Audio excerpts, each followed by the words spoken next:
Mbase sot Perëndia po I drejtoj dikujt me fjalët mos ki frikë, unë jam me ty. Ty që të kam marrë nga skajet e tokës dhe të kam thirrur nga qoshet e saj, dhe të kam thënë, ti je shërptori im, të kam zgjedhur dhe nuk të kam hedhur poshtë, mos ki frikë, sepse unë jam me ty. Mos u trem, sepse unë jam Perëndia yt. Unë të forcoj dhe njëkohësisht të ndihmoj dhe të mbaj me dorën e djathtë të drejtësisë time. Miqtë e mi, ka momente kur frika nuk troket në derë, por ajo hyn përmjet një lajmi të keq, përmes një dere që u mbyll, përmes një njeriu që të braktis, mbase përmes një diagnoze, pasigurie për të nesërmen. Dhe pikërisht aty Zoti nuk na thot nuk ke arsye të kesh frikë. Por Zoti thot diçka shumë më të madhe, shumë më të fuqishme. Mos ki frikë, sepse unë jam me ty. Zoti nuk e mohon realitetin e betejës, frikës, ankthit. Ai shpesh shpall realitetin e pranisë së tij në mes të betejave tona. Pra, vini re rendin e fjalëve të Zotit. Të kam marrë, thot Zoti, të kam thirrur, të kam zgjedhur, nuk të kam hedhur poshtë. Unë jam me ty. Unë të forcoj, të ndihmoj, unë të mbaj në dorën time. Sa shumë unë përmenden, unë hyjnore përballë një vete e njerëzore që ka frikë. Ktu qëndron dhe sekreti. Besimi nuk është fuqia e njeriu për të mbajtur fort pas besimit, pas Zotit. Besimi është siguria se edhe kur duart e tua dridhen, dora e Zotit nuk dridhet. Ti mund të mbasësh forcën. Zoti nuk të humbet ty. Mund vi dita kur nuk e më përgjigje, kur nuk di çfarë të bësh, kur nuk shikon rrugëzidhje, rrugdalje, por Zoti nuk të premton vetëm një rrugë. Ai të premton se ai do të jetë me ty. Ai të premton praninë e tij në mes të udhkryqeve të jetës. Ka një ndryshim të madh pra midis të kalosh nëpërmjet errësirës vetëm dhe të ecësh nëpër errësirë, duke ditur që Zoti është me ty.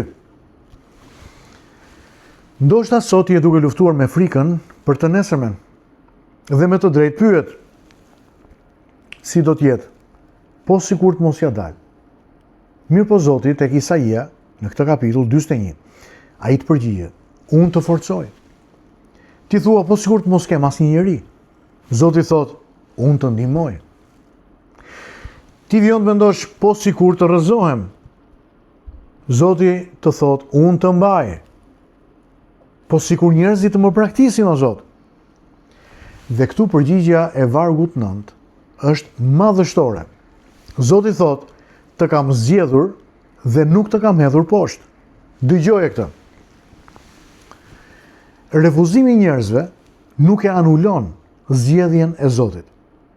Ndoshta dikush të ka thënë, nuk je I mjaftueshëm, nuk do t'ja dalësh. Ndoshta ke pas shumë dyer të mbyllura përballë fytyrës tënde. Ndoshta ke përjetuar çfarë? Humbje, zhgënjim, braktisje. Por qielli ka një fjalë tjetër mbi jetën tënde. Zoti thotë, të kam thirrur, të kam zgjedhur, nuk të kam hedhur poshtë, nuk do të braktis. Prandaj miku im, mos e ndërtoj identitetin tënd me njerëzit që të pranuan apo të refuzuan. Po ndërtoje identitetin tënd mbi besimin tek një Perëndi që të thret. Sot frika thot, je vetëm, nuk do t'ja dalësh.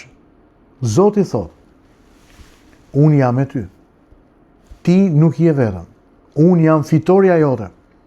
Frika thot, do t'humbësh. Zoti thot, jo, unë të forcoj. Ti mundesh, ti do t'ja dalësh. Frika vijon të thot, do të rrëzohesh edhe këtë herë. Perëndia të drejtohet me fjalët, unë të mbaj, unë kujdesem, ti do t'ja dalësh. Dhe kur Zoti të mban,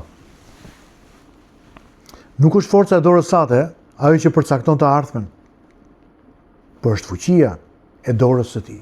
Ndaj miku im I dashur, me këto të vërtetat mrekullueshme nga Isaia 41, le t'i lutemi Zotit së bashku. Zoti I dashur, kur frika më thot që jam krejt vetëm, më kujtoj që ti je me mua. Kur forcat e mia mbarojnë, shterrin, Më kujto që ti më forcon. Kur njerëzit më refuzojnë, më kujto Zot se ti më ke thirrur dhe ti më ke zgjedhur. Edhe kur këmbët e mia dridhen, më mëso që të mos shikoj dobësinë e duarve të mia, por fuqinë e dorës tënde që më mban. Unë sot zgjedh ti besoj fjalës tënde. Nuk do të kem frikë, sepse ti je me mua.